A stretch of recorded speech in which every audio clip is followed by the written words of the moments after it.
Great to meet you again. I'm here with Mario Sánchez, Chief Commercial Officer of uPlanner, provider of institutional planning systems. How are you, Mario? Good. How are you? Thank you. So Mario is here to tell us a bit about the states or the landscape on curriculum management. So Mario, why don't you tell us a little bit about what curriculum management is and what are some of the common issues that institutions run into nowadays regarding curriculum management? Perfect. Thank you. So curriculum planning, as we call it, or curriculum management, as the industry calls it, it's all about streamlining curriculum design for instructors, all for continuous improvement, all about aligning outcomes and ensuring that there is quality in the reporting of those outcomes. Many institutions today are looking at ways to allow instructors to design the syllabus and design the curriculum and design the outcomes in a very streamlined fashion that is not complicated, all in order to get all that data. And the purpose of getting that data is that if the institution needs to report certain aspects around outcomes to an accreditation organization or to government, they can be able to do it in a very easy way. So that's what we've done with our curriculum planning tool to deliver, everything around, easy, flexible curriculum design, and also be able to assess the degrees and programs that are designed for continuous improvement. That's the other thing that's important, right? So all the analysis that's done around the curriculum, the outcomes, if there's any areas of opportunity to improve the curriculum or improve the syllabus or the outcomes, our solution enables that. And also we allow that academic management to be done in a very easy way with very easy to use workflows, because workflows, the easier they are, the better is for the instructor to adopt these kind of platforms, because it's going to be easy for them to create, for example, the syllabus, and it'll be easy for them to create the rubrics and align those outcomes to those rubrics. Awesome. You've mentioned a couple of elements. I want to make sure that we're not missing one important one, and it's of course the curriculum. And I guess there's institutions who have, based on their mission, their philosophy, they have some standards or some elements that they want to incorporate. But then you also mentioned compliance, governing boards or authorities. What other elements are missing? And particularly when you talk about the continuous improvement, how does a system like yours help that whenever there's a new version, an improvement, a better workflow, it remains compliant with all of the other actors in the mix? Yeah. So when I talk about continuous improvement, is that we're continuously improving our technology, right? So every month we're releasing new functionalities. We're releasing an upgraded version of the previous versions. We're working on our user interface. We're working on additional ideas that the design of a curriculum could have and could be easy for the institution to utilize. Also, we're thinking about how this centralized curriculum solution can be integrated with the learning management system. In this case, for example, OpenLMS, where or D2L or Canvas or Blackboard, where the instructor can have another avenue to create very rich curriculum and design the syllabus and the outcomes, and then inject that information to the learning management system.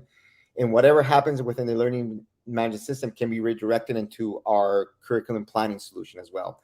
And think about it as like a mini data lake, if you want to put it that way, where all that data from the outcomes is accumulated, and then whether it's to report it, like I said, to an accreditation entity or to government, it can be done in a very easy way. We have many reports that can be created from our curriculum planning tool. They can be completely customized, ad hoc, depending on the need of the institution.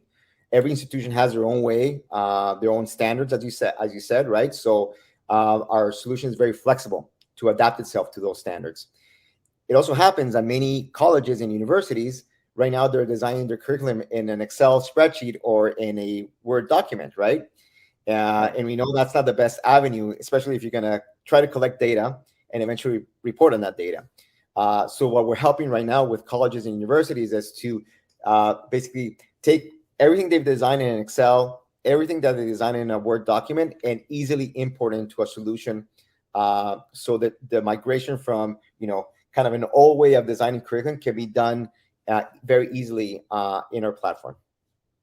Awesome. I think you've mentioned some elements of what an institutional planning system is. I would like you to give me like a very quick or general definition of what that is.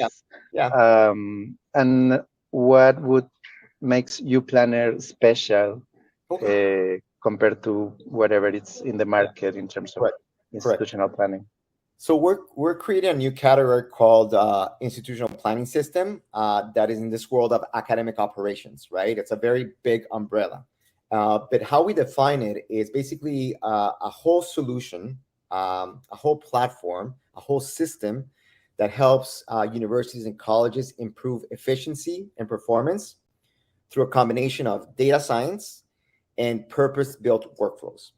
At the core of our system is the data, right? Data is very important for us, and each one of our solutions within the system utilizes data in order to achieve certain objectives. It may be to design curriculum in a very easy way and eventually report that on that curriculum. It could be to plan demand. When I mean plan demand is to have, insights of the infrastructure and resource usage of the university or college. In this case, for example, a class space or classes, physical classes, and be able to help colleges and universities optimize. That's what we do. So we take all the data from the SIS, from the CRM, from the local data about that has the relationship of the infrastructure. When I mean infrastructure, again, classes, labs, auditoriums. And if the institution wants to figure out ways to optimize and become more efficient, our technology through advanced algorithms help them optimize, whether it's their scheduling, whether it's optimizing their timetabling, whether it's going to be figuring out how many rooms I need for exams. For example, exams are very critical at the end of a semester. Maybe the institution doesn't know if they have enough space, or maybe they want to allocate better. Maybe they want to have more separate time between exams so the student can have more time to study if they're very difficult subjects to study, right? Or maybe they want to optimize the time of the instructors. Maybe instead of having 3 core classes, they can reduce into 2 core classes and therefore reduce the teacher costs that could be incurred if they're not becoming more efficient or if they not optimize those class schedules. And we're also helping them, forecast future course demand. Now that there's a kind of a decline in enrollment and things are starting to pick up again, it's going to be very important for colleges and universities to figure out how many courses they need to offer in the future semesters. So it's all about optimization. It's all about efficiency. It's all about helping institutions reduce spending and generate more incremental revenue. It's all about being able to allow institutions to produce high quality curriculum in a very quick, very easy way with less pain. And also, it's all about identifying which students could be at risk of dropping out from their classes or from the institution as well. Our student success initiative planning, which is the third solution that we have in our institutional planning system, it is all about identifying with over 100 criterias, 100, not 1 or 2, 100 criterias, what are the factors or what are the reasons why a student may want to drop out from the class, whether it's financial pressures, whether it's all around their academic performance, whether it's socioeconomic, whether it's emotional. All those things are our student success planning initiative solution or platform helps with that as well, and it has a bigger impact as well. And also, Yeah. based on the predictive analytics, my technology through machine learning can also recommend what activities or extracurricular activities a student could have in order for him or her to be successful in completing the course. Yeah. You mentioned two magic words that are kind of all the rage nowadays, especially in education. One is data, of course, and the other is AI, machine learning. We've seen this explosion of, I don't know, the tools, the new breakthroughs that have been having. Yes. I'm just curious on your thought of how is this, in your experience, what do you think we are bracing out for, and how is uPlanner like thinking about these new technologies, these new possibilities that are open up for everything that you just mentioned, Yeah. The planning, the optimization, the support of students, to faculty itself. I know I'm curious. Yeah, so at the end of the data, for me, data is king, right? We've been working with data for the last 8 years since the company was founded, and data is key. Data is key for everything that is related to prediction, right? Anything that uses algorithms or anything that uses machine learning or artificial intelligence. But one of the things that we have encountered is that, unfortunately, a lot of colleges and institutions have a lot of data, but they don't know what to do with the data. They've been accumulating data for many, many years in their various systems. So how we're helping all the institutions is figuring out what can they do with the data they have, and if there's areas of improvement for their own data, we help them clean the data. We help them understand the data to achieve certain objectives related to our institutional planning system. It's all about empowering faculty and students, and also allowing institutions to be more successful in the utilization of that data. So, a lot of things have come out recently with artificial intelligence. I know it's something that is now highly discussed in academia, especially now with the release of OpenAI and ChatGPT. But I think we're going to learn a lot from it. I think the focus on ChatGPT is more around the quality of whether the student is presenting something that was generated by AI platform or by himself, right? If it was plagiarism or something else, and that's a separate topic, right? Yeah. We're not involved in that, our technologies, but I think the more we learn, like any AI tool or machine learning tool, the more we learn from the data that is given to us, the more efficient our solutions become, right? The more efficient our demand planning solution becomes, the more efficient our student initiative planning solution, student success initiative planning solution becomes, the more efficient our curriculum planning solution becomes as well. Curriculum planning, for example, in our case, doesn't use algorithms and doesn't use AI, but we learn from the data to improve on our reporting as well, to create better reports for the institution as well. So I think there's still a lot to learn. Nobody's dominating yet this field in education. It's relatively something new, and I think what OpenAI has done is accelerate more the conversation for institutions around technologies like us that use artificial intelligence, that use machine learning, that use very advanced algorithms, because at the end of the day, they know that in order to achieve true digital transformation, they're going to start having to adopt technology like ours to obviously whether become more efficient, optimize resources, save money, increase enrollments, retain students, all these things that our technologies really, really help with. So, but there's definitely a lot to learn still, and a lot to grow around artificial intelligence in education. Yeah, no, absolutely, and I think you're right. So it appears that uPlanner is kind of on a category of its own, like considering the whole tech industry. But you mentioned developing this category, but if you want to summarize it, we're in the academic operations umbrella, but we are an institutional planning system because our academic operations in this institutional planning system is not only about, curriculum, it's not only about scheduling, it's also about retention of students. And we're thinking how this is going to evolve into more things, whether it's, guided pathways for students that maybe want to enroll into new subjects or new courses, whether it's adding certain aspects around micro certifications or badges into our curriculum planning tool. So we're thinking, this is something that's going to continue evolving and growing as we speak. And everything, Yeah. Chris, around collaborating, okay, with the other systems and other technologies the university and college has, which is they have their learning management system, they have their student information system, they have their CRM. So our technology complements those systems and optimizes the data that comes from those systems. Yeah, I was going there because you mentioned, for example, that uPlanner provides predictive analytics. How does it play along with tools that are specific for learning analytics?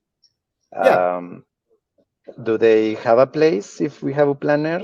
of course, of Uh, course, of course, because learning analytics takes the data from the learning ecosystem, which in this case could be the LMS, right? So the LMS, will grasp all the information that's happening to the student and will be able to report it to the instructor, to the advisor, to the tutor, specifically for their students, right? And this is very important. Learning analytics is very important.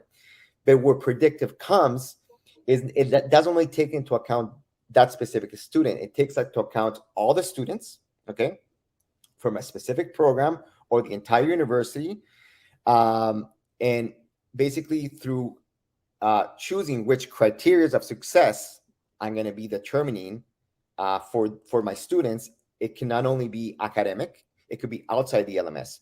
There could be financial issues happening for the student. There could be as simple as the student lives too far from the university, 50 or 100 miles away, and it's very difficult for the student to go to their in-person classroom, and therefore it's they may drop out. So all those things are important for us to understand and be able to give a rich, predictive, landscape to the institution as to why and what's happening to those specific students that may be at risk of dropping out, right? And also the other thing too is, yes, it's good to predict, which students are at risk, but what are we going to do as instructors, as advisors, as tutors, as an institution to make sure that student doesn't drop out? So this is where the technology can help as well with, giving some recommendations as to what activities the students needs to do in order for him or not to her not to fail the class or fail or drop out from the school.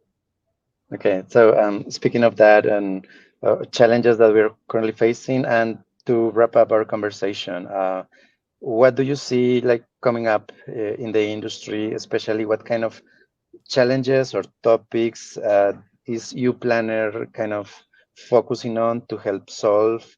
I mean, we've talked about a lot. Do you think most of these issues that are current are going to continue taking place? Do you think there will be new challenges, new events that may affect the industry, and what uPlanner tries to do to address those? Yeah, I do think that the challenge that we're seeing today across the world is our post-pandemic challenges. So post-COVID challenges, right?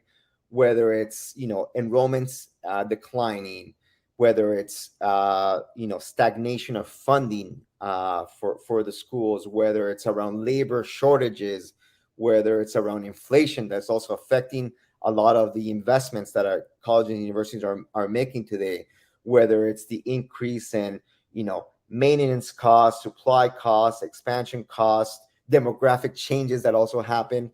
All these are very, very big challenges. They're actually convergence factors that we determine. No, so I think that all institutions are going to focus on retaining students and recruiting more students. So trying to break away from the decline in enrollment. Also, retaining staff is going to be very important. There's been a reduction in teacher availability, so that's another big challenge that they have to face right now. and the deficits that they see across because of high inflation, because of low enrollments. So the focus right now is how to break this barrier, through technology. And that's why we're seeing a lot of colleges and universities trying to figure this out. How can technology help me break these barriers or break these challenges that they're facing? And obviously there'll be more as time goes by. But there's another thing that happened with COVID is that right now, for 2 years, students were fully online, and now they want to go back to in-person class.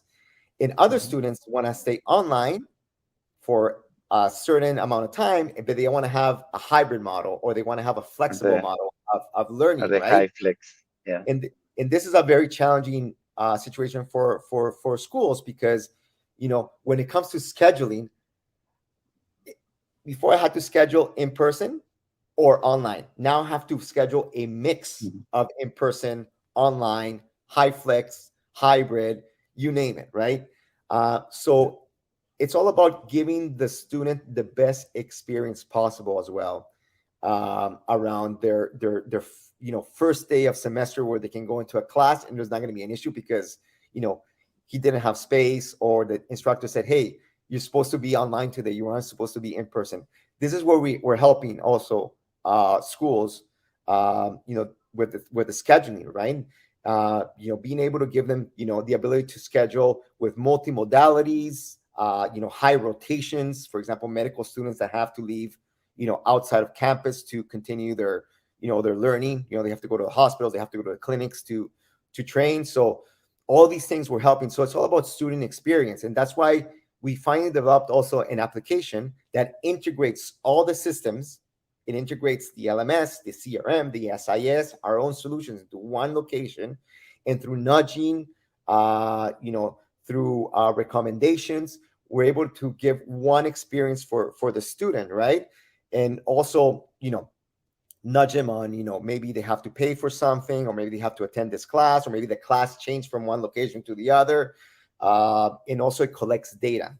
So it's all about data, right? And that data can go into a predictive analytics tool. So I think that, just to summarize, so I think also the schools and institutions are going to look for improving the student experience over the next few years.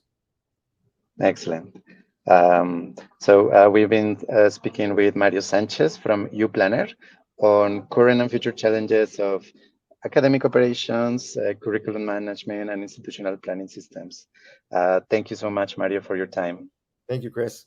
Great to meet you.